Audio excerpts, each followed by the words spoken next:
Class 12। बच्चों, आज हम हिंदी विषय में संस्कृत खंड का पंचम पाठ की पिछली क्लास को कंटिन्यू करते हुए आगे पढ़ेंगे। आपका आगे 8वां श्लोक है। विद्या विवादाय धनम मदाय शक्ति परेशान पर पीड़नाय खलस्य साधो विपरीत मेत ज्ञानाय दानाय च रक्षणाय। यानी खलस्य से हम लेंगे, खलस्य माने दुष्ट लोग। दुष्ट लोग विद्या का प्रयोग विवादाय विवाद के लिए, धनम धन का, मदाय मद के लिए यानी मदिरा पान के लिए, शक्ति और शक्ति का प्रयोग परेशान पर पीड़ना पर माने दूसरों को पीड़ा पहुंचाने के लिए करते हैं। लेकिन इसके विपरीत साधु माने सज्जन लोग विद्या का प्रयोग ज्ञानाय ज्ञान के लिए, धन का प्रयोग दानाय दान के लिए और शक्ति का प्रयोग रक्षणाय दूसरों की रक्षा के लिए करते हैं। तो इसका अर्थ हो गया, खलस्य माने जो दुष्ट व्यक्ति होते हैं वे विद्या का प्रयोग विवाद के लिए, धन का प्रयोग मद के लिए यानी मदिरा पान के लिए और शक्ति का प्रयोग दूसरों को दुख पहुंचाने के लिए करते हैं। लेकिन इसके विपरीत साधु माने सज्जन व्यक्ति विद्या का प्रयोग ज्ञान के लिए, धन का प्रयोग दान के लिए और शक्ति का प्रयोग रक्षा के लिए करते हैं। अब आप अगला श्लोक देखिए। सहसा विदधीत न क्रियाम अविवेकः परमा आपदाम पदम वृणते ही विमृश्यकारिणम गुणलुब्धा स्वयमेव संपदा। यहाँ पर बता रहे हैं कि सहसा माने अचानक ही, एकाएक, अविवेकः यानी बिना सोचे विचारे, विदधीत माने जो हम कार्य को करते हैं वहाँ पर, परम माने श्रेष्ठ, आपदा माने आपत्तियों का स्थान होता है। लेकिन जो विमृश्यकारिणम माने सोच विचार कर कार्य करने वाले, गुणलुब्धा गुणों के लोभी व्यक्तियों के पास स्वयं ही संपदा माने संपत्ति, वृणते माने उनका वरण करती है।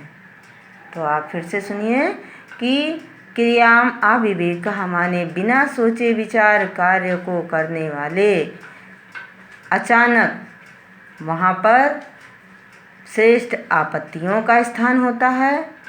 और इसके विपरीत जो विमृश्यकारिणम सोच विचार कर कार्य करने वाले गुणों के लोभी व्यक्तियों का स्वयं ही संपत्ति उनका वृणते माने वरण करती है।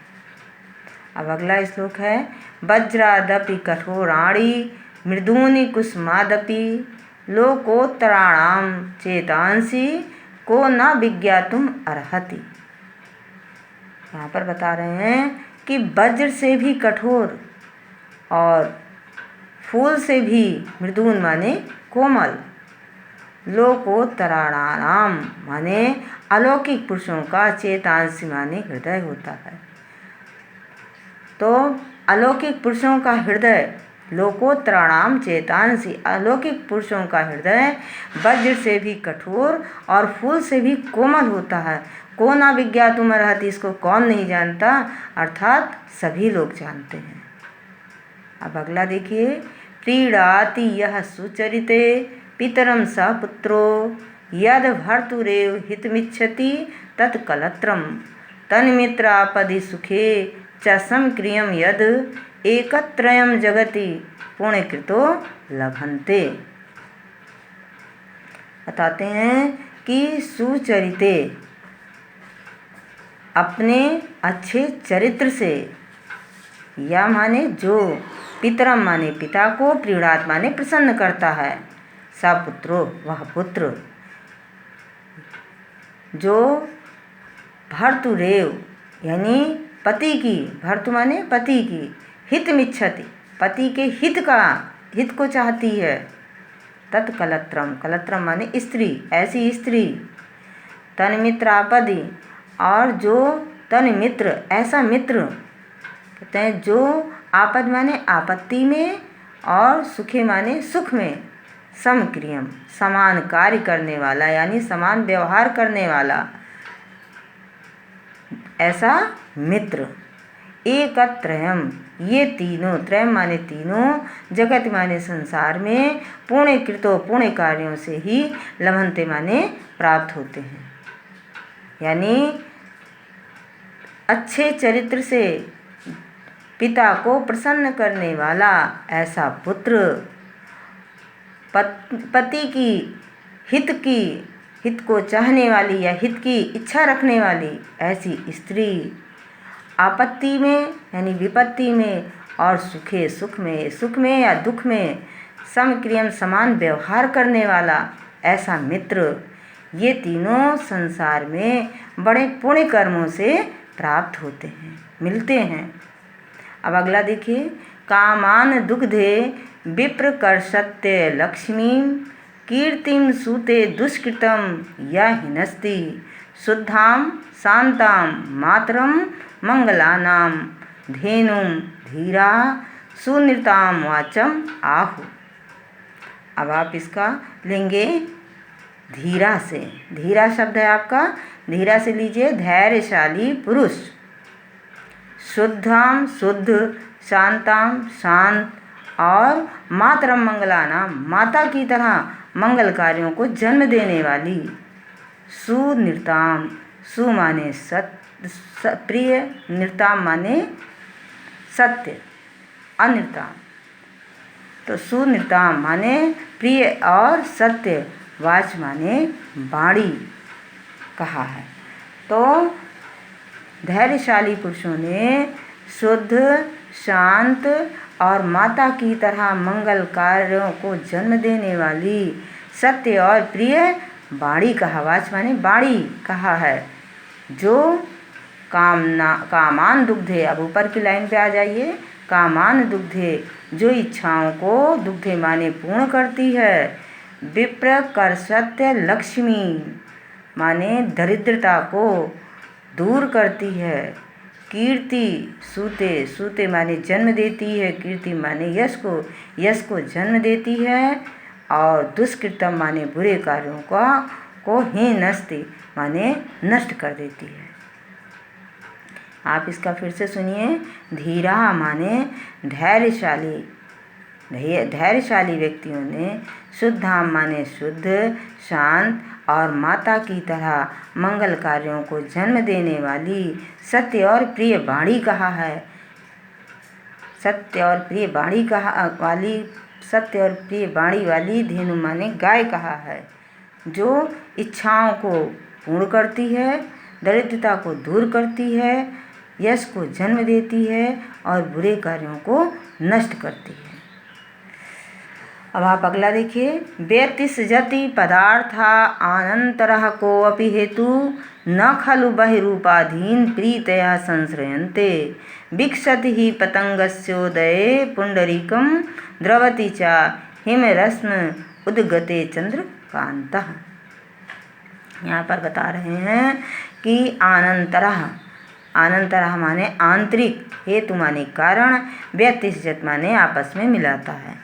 तो कह रहे हैं आंतरिक कारण ही पदार्थों को आपस में मिलाता है, यानी कोई भी आंतरिक कारण ही पदार्थों को आपस में मिलाता है। खलु माने निश्चय ही, बहिरूपाधीन यानी बाहरी कारण, प्रीत्या माने प्रेम पर, न संश्रयन्ते आश्रित नहीं होते हैं, क्योंकि विकसित ही पतंगस्योदये, सूर्य के उदय होने पर, पतंग माने सूर्य, सूर्य के उदय होने पर पुंडरीकम माने कमल, विकसित माने खिल जाता है, और हिमरस्वाम माने चंद्रमा के, उद्गते निकलने पर, चंद्रकांता चंद्रकांत मणि, द्रवत माने पिघलने लगती है। अब आप फिर से सुन लीजिए कि अपि माने कोई भी, आनंतरा आंतरिक कारण, पदार्थों को आपस में मिलाता है।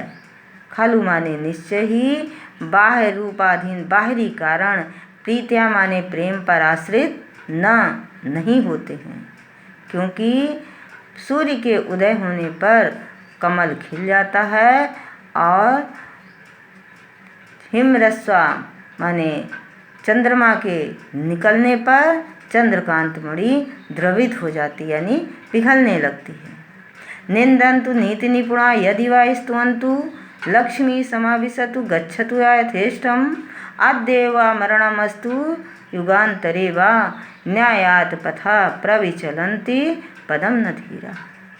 यहाँ पर बता रहे हैं कि जो धैर्यशाली पुरुष होते हैं, निंदन्ति नीति निपुणा, नीति में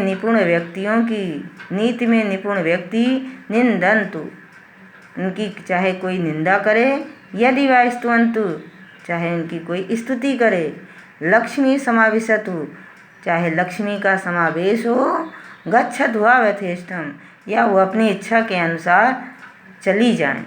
अद्य आज ही, मरणमस्तु आज ही मृत्यु हो, युगान्तरे वा या युगों के बाद हो, न्यायात पथ, लेकिन धीरा धैर्यशाली व्यक्ति न्याय के पथ से विचलित नहीं होते हैं। बता रहे हैं कि नीति में निपुण व्यक्ति उनकी चाहे कोई निंदा करे अथवा स्तुति करे, लक्ष्मी का समावेश हो अथवा अपनी इच्छा के अनुसार चली जाएं, आज ही मृत्यु हो अथवा युगों के बाद हो, लेकिन न्याय के पथ से कभी भी धैर्यशाली व्यक्ति विचलित नहीं होते हैं। अब आप अगला देखिए। ऋषियो राक्षसीम आहु वाचन उन्मत्त दृप्तयो सा योनि सर्ववैराणाम सा ही लोकस्य निरति। कह ऋषियों ने वाच उन्मत्त, वाच माने वाणी, उन्मत्त दृप्तयो, उन्मत्त माने ऊंची आवाज़ में, दृप्तयो माने अहंकारी, उन्मत्त और अहंकारी वाणी को राक्षसी वाणी कहकर पुकारा है। जो सयोनि सर्ववैराणाम, जो सभी प्रकार के बैरी माने शत्रु को जन्म देने वाली है, और जिससे लोकस्य माने संसार का, रीति माने संपत्ति और निरीति माने विपत्ति, जो लोकस्य माने संसार का विपत्ति का कारण बनती है, संसार का विपत्ति का कारण बनती है।